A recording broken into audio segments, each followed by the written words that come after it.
अस्सलाम वालेकुम। कैसे हैं आप सब? जहाँ रहें खुश रहें आबाद रहें। तो आज की टिप नंबर 1 जो है वो मेरी इस तरह फ्रिज से रिलेटेड है कि जब हमें पता हो कि फ्रिज हमारा जो गेट है उसकी रबड़ लूज़ है या उसमें कूलिंग नहीं हो रही, तो आपने इस तरह से करना है कि कागज़ ले लेना है और इसको इस तरह गेट के अंदर रख देना है और फिर देखें कि अगर तो आपका कागज़ अंदर से निकल जाएगा तो आप समझें कि आपकी फ्रिज का गेट जो है वो रबड़ ख़राब है। और नहीं, अगर इस तरह से निकल नहीं रहा तो फिर आपका फ्रिज जो है वो बिल्कुल ठीक है। और इसी तरह से आप ऊपर फ्रीज़र में भी रख सकते हैं।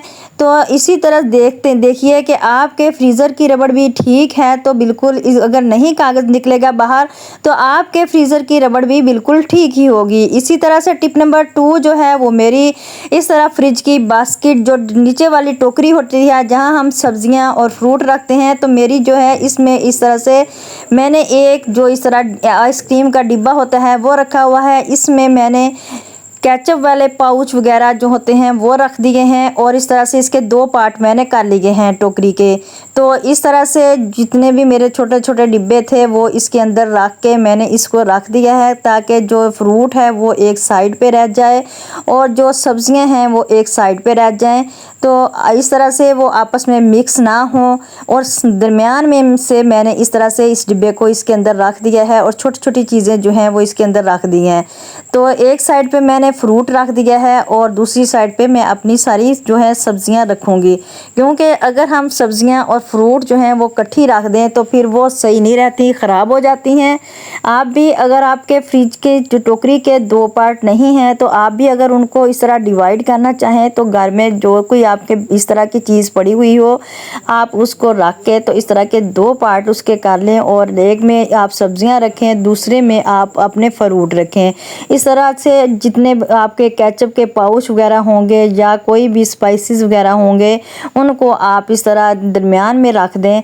तो इस तरह आपका फ्रिज का गेट भी खाली होगा और आपकी टोकरी में जो है वो सब्जियां भी एक साइड पे पड़ी रहेंगी और दूसरी फ्रूट जो है वो भी एक साइड पे रहेंगे।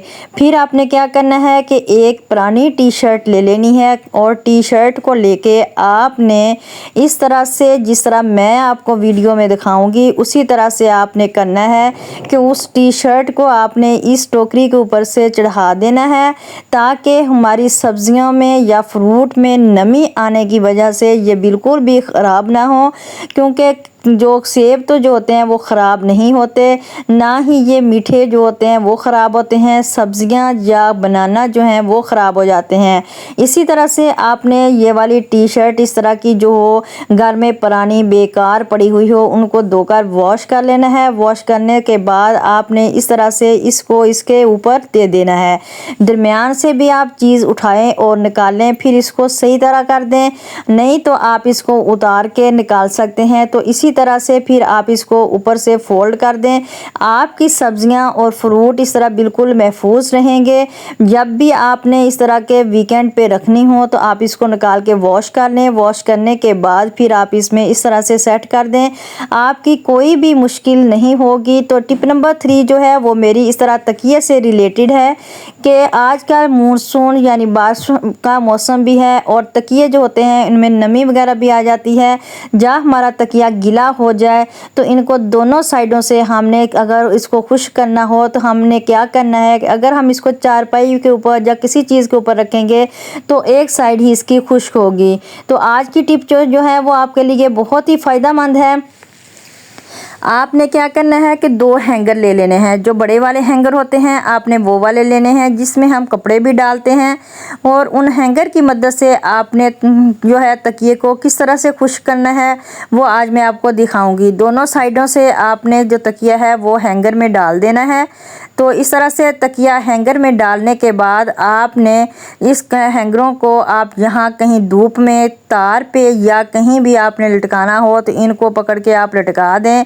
तो वहाँ पर आपका जो तकिया है वो दोनों साइडों से इसको धूप लगेगी। इससे तरह से आपका तकिया खुश्क भी हो जाएगा और ना को आपको पलटने की ज़रूरत पड़ेगी। तो उम्मीद करती हूँ आपको मेरी ये टिप बहुत पसंद आएगी। अगर पसंद आए तो प्लीज़ मेरी वीडियो को लाइक कर देना, चैनल को सब्सक्राइब कर देना, अपने प्यारों में शेयर कर देना।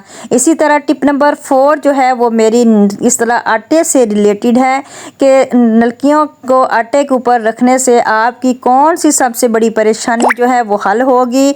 तो आपने करना क्या है कि इस तरह से आपने आटे के ऊपर धागा जो रखना है कि इस तरह जब भी हम सुई में धागा डालते हैं ना तो वो जल्दी नज़र नहीं आता।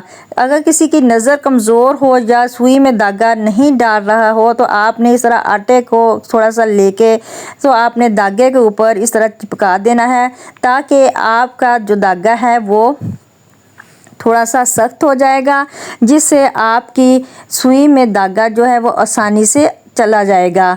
क्योंकि वो थोड़ा सा सख्त हो जाएगा और सख्त होने की वजह से सुई के अंदर धागा जो है वो बहुत आसानी से चला जाएगा। तो इस तरह से आपका टाइम भी ज़ाया नहीं होगा और ना ही आपको धागा डालने में मुश्किल होगी।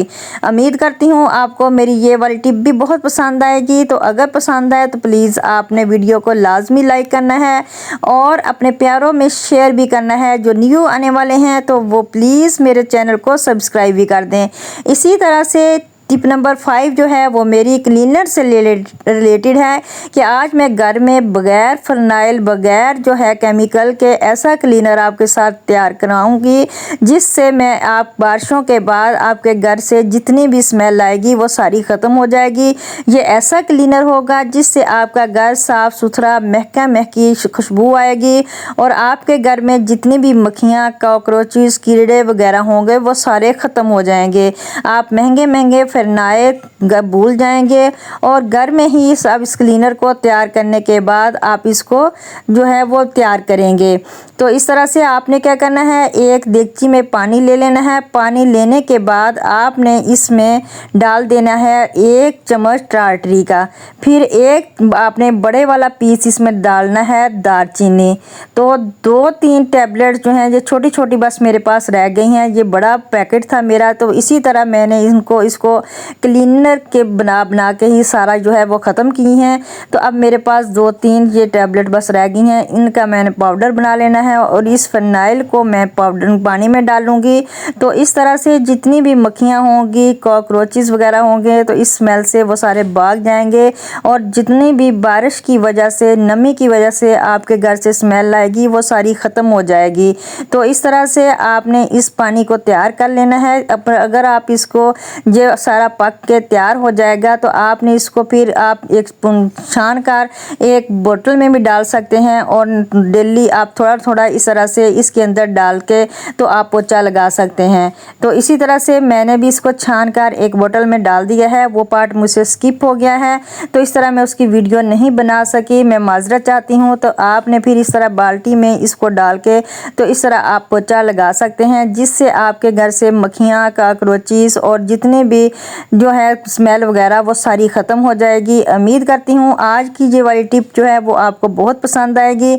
अगर पसंद आए तो प्लीज़ मेरी आप लोगों से रिक्वेस्ट है कि आपने मेरे चैनल को लाजमी सब्सक्राइब करना है और अपने प्यारों में शेयर करना है, जिससे हमें बहुत ज़्यादा हौसला अफजाई मिलती है और हमें नई आपको वीडियोस बनाने का आगे जो है वो इस तरह से हमें मोटिवेशन मिलती है।